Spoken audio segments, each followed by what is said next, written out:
Olá, irmãos, a paz de Cristo. Eu estou aqui para fazer uma denúncia, né? O Facebook censurou 2 vídeos meus, na verdade um vídeo em 2 partes, que eu gravei falando sobre os cristãos, os crentes sem igrejas. E alguns de vocês viram, né? O título era Cristãos sem Igreja, é possível? Então, realmente um vídeo assim bem de uma perspectiva política, né, muito ingênuo. Tem mais a ver mesmo com a questão de igreja, de fé, né? Mas eu fiquei surpreso quando encontrei uma censura do Facebook e ele foi removido, né? E o Facebook disse que estava violando a política de privacidade. Então foram removidos e eu resolvi já de pronto gravar outro vídeo, porque não era bem ingênuo, a não ser um vídeo assim doutrinário, um vídeo orientador, né, e advertindo crentes para não fazer isso, não deixar a sua congregação, a sua igreja. Então eu não sei realmente o que tinha de tão assim apavorante no vídeo que o Facebook resolveu censurar e tirar do ar. Mas eu vou fazer realmente outro, já estou fazendo, e eu vou colocar um outro nome assim mais discreto, não é? Para que o Facebook não me dê outro strike desse, ou não me tire do ar. Bom, então, na verdade, creio que o assunto é importante. Então, no vídeo anterior que foi apagado, né, que foi tratado pelo Facebook,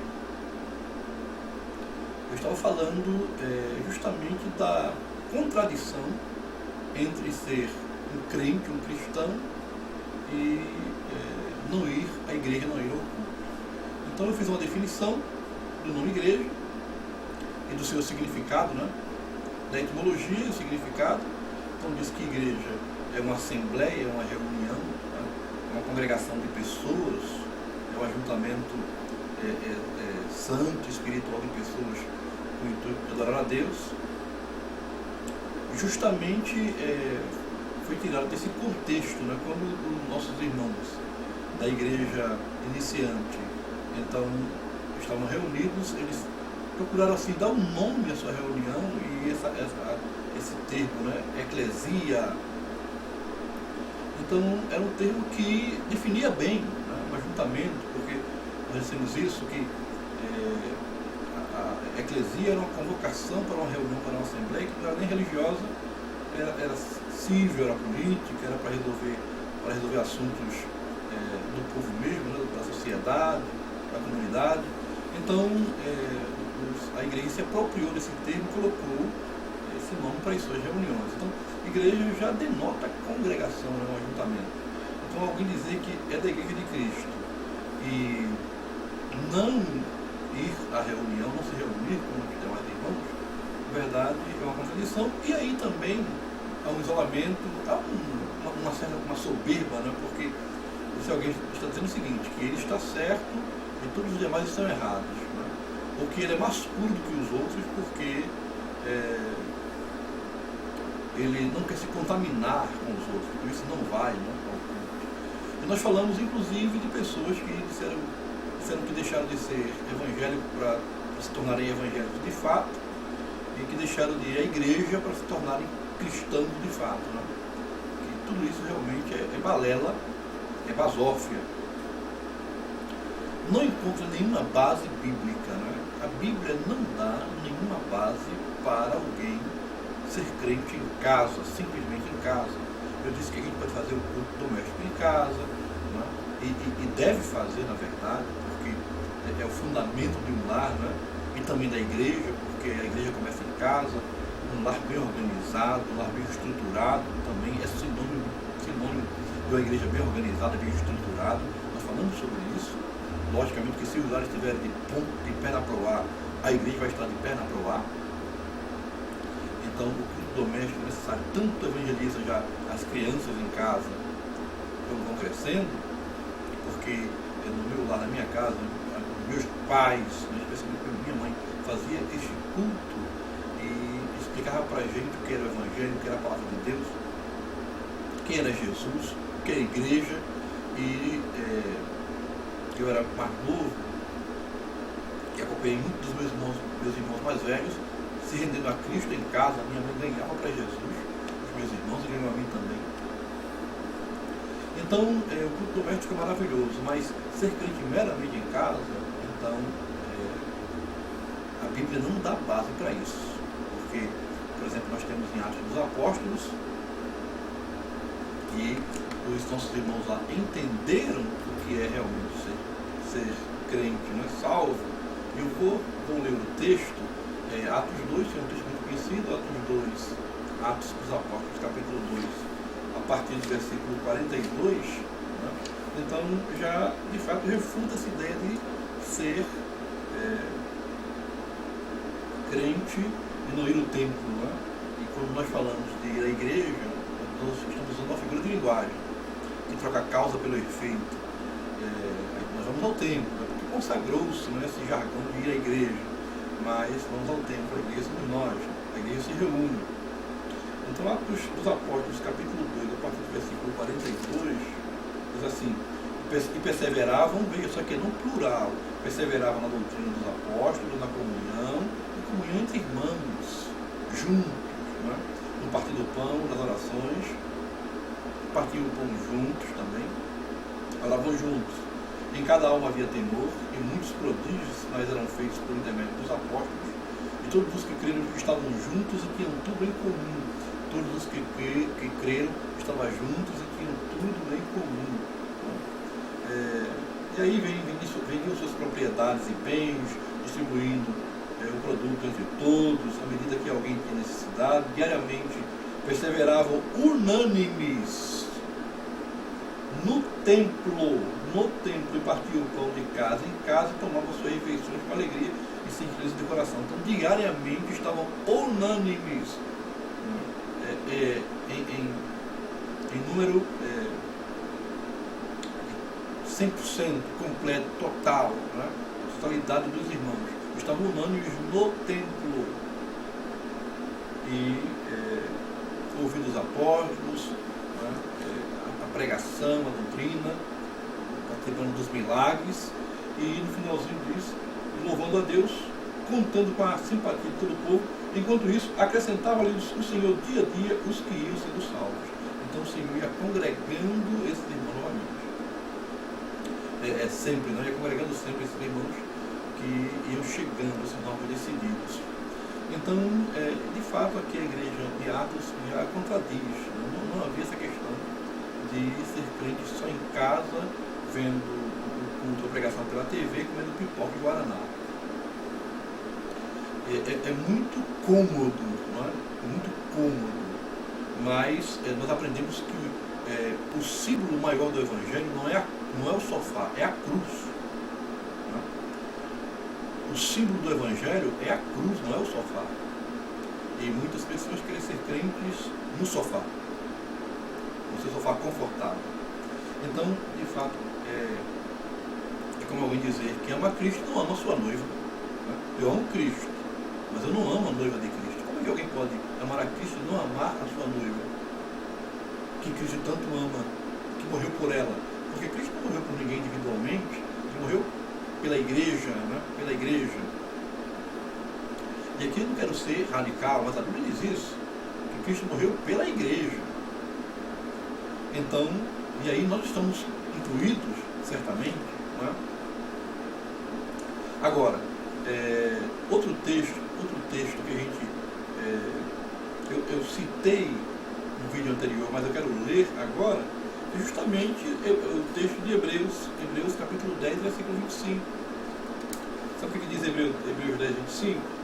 Diz assim: não deixando de congregar-nos, como é costume de alguns, Antes façamos admoestações, e tanto mais quanto vedes que o dia se aproxima, não deixando de congregar-nos, como é costume de alguns. Então já no tempo do escritor aos Hebreus, alguns já estavam também separando-se, desagregando, né, da igreja. Então já estava acontecendo isso no primeiro século. Quando a carta aos Hebreus foi escrita, né?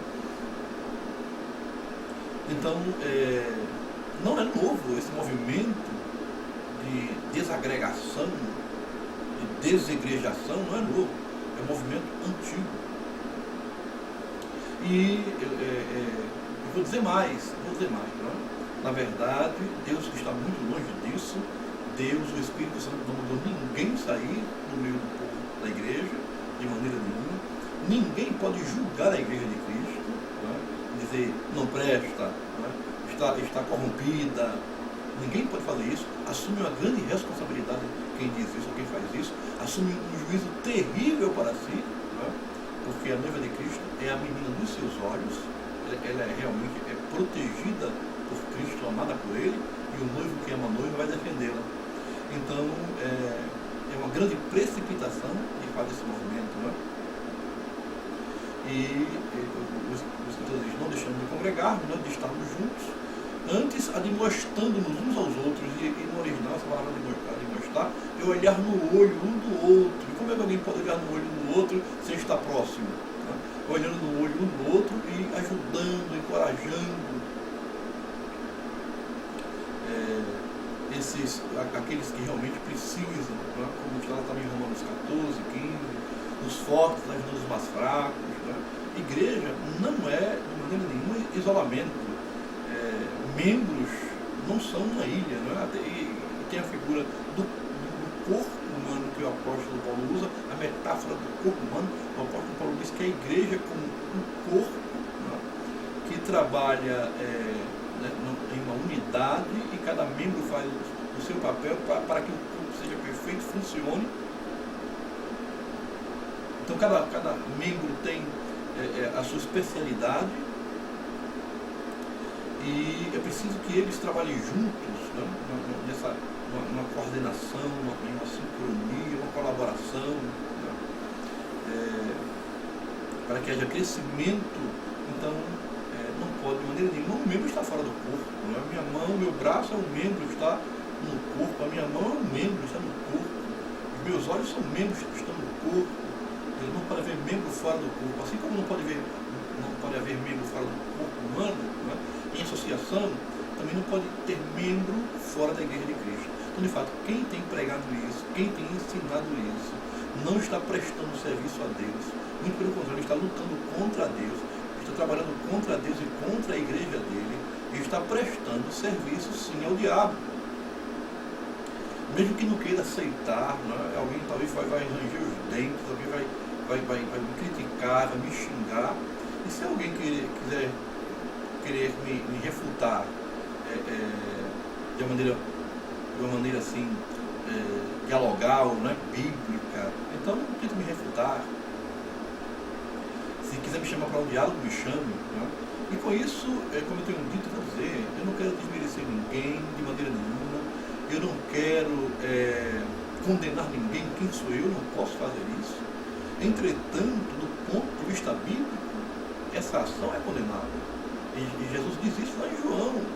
Eu não julgo, mas a minha palavra julga. Então, as pessoas precisam ter muito cuidado. Né? E eu exortei isso aqui, eu orientei, adverti as pessoas, não façam isso, não caiam nesse ponto, desse engano, desse engodo, de que pode ser crente em casa. Não, tem que ser crente na igreja. Venha para a igreja, porque a igreja é um lugar estruturado, né? Então uma estrutura para atender você, para que você sinta o calor dos irmãos, né? Viva no amor fraternal com os irmãos, porque João diz, como é que eu posso dizer que eu amo a Deus se eu não amo meu irmão? Como é que eu posso dizer que eu amo a Deus a quem não vejo, se eu não consigo amar meu irmão a quem eu vejo? Né? E se ela diz, não, mas eu não estou na reunião, mas eu amo os irmãos. Não ama de maneira nenhuma. Né? Você está se isolando Então, por que não ama a igreja, não ama os irmãos, não há amor nenhum aí? E nós somos chamados para viver uma fraternidade. Então, para que eu prove que amo a Deus, eu tenho que amar meus irmãos, né? E até meus inimigos, como Jesus ensinou. Então, na verdade, precisamos estar olhando uns nos olhos dos outros, estimulando, ajudando, porque, de fato, juntos somos fortes, né? Juntos somos fortes. Mas um membro fora do corpo morre, um membro fora do corpo apodrece, né? Cheira mal.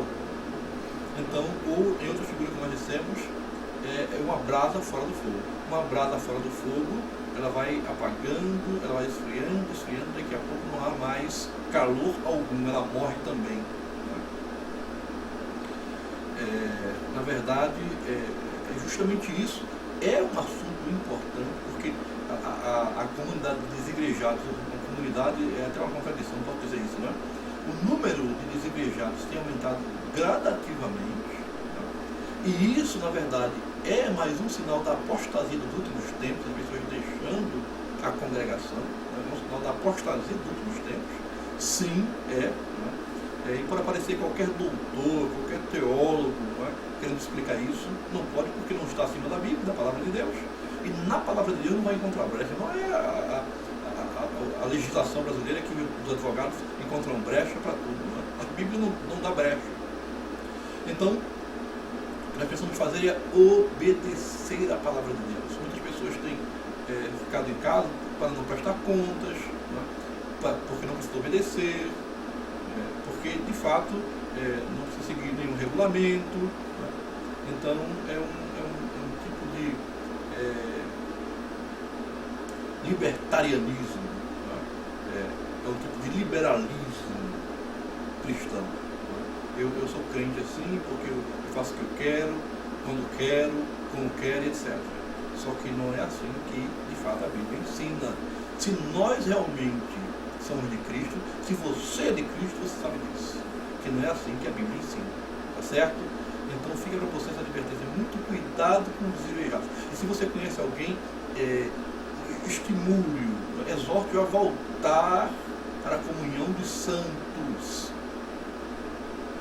porque João diz assim, na sua primeira epístola, eles saíram de nós porque não eram dos nossos, se fossem dos nossos, continuariam conosco. Então, quando alguém sai e deixa a igreja, está, na verdade, enquadrado na palavra de João. Está saindo porque não faz parte dela. Porque, se fizer parte dela, continua nela, na igreja de Cristo, né? Ele não fala nem de denominação, ele fala da igreja de Cristo. Tá certo? E se você diz, mas pastor, é porque não tem estrutura, não tem palavra, né? O pastor, ele não ensina como deve ser ensinado. Então eu já falei isso anteriormente. Você procura uma igreja que ensina a palavra de Deus, que é estruturada na Bíblia, né? Num culto verdadeiro, numa adoração verdadeira em espírito e em verdade, na sã doutrina, na Bíblia. E aí você fica lá se alimentando, servindo a Deus, né? Dando testemunho, sendo missionário e aguardando Cristo voltar. Tá certo? Mas deixar a igreja não é opção. E não confie nesses teólogos que estão aí. Eles estão falidos e querem falir você também. Não confie nesses teólogos em hipótese alguma. Quando alguém ensinar você, ou lhe der uma orientação ou uma profecia, olhe bem para essa pessoa, para a vida dessa pessoa. Veja quem essa pessoa é. Porque tem muitas pessoas falidas espiritualmente que estão querendo também falir quem está de pé. E o apóstolo Paulo disse que você que está de pé, olhe, não caia. Então, fica essa exortação para você, tá certo? E que você realmente receba e guarde no seu coração. Deus te abençoe, fique na paz, até a próxima.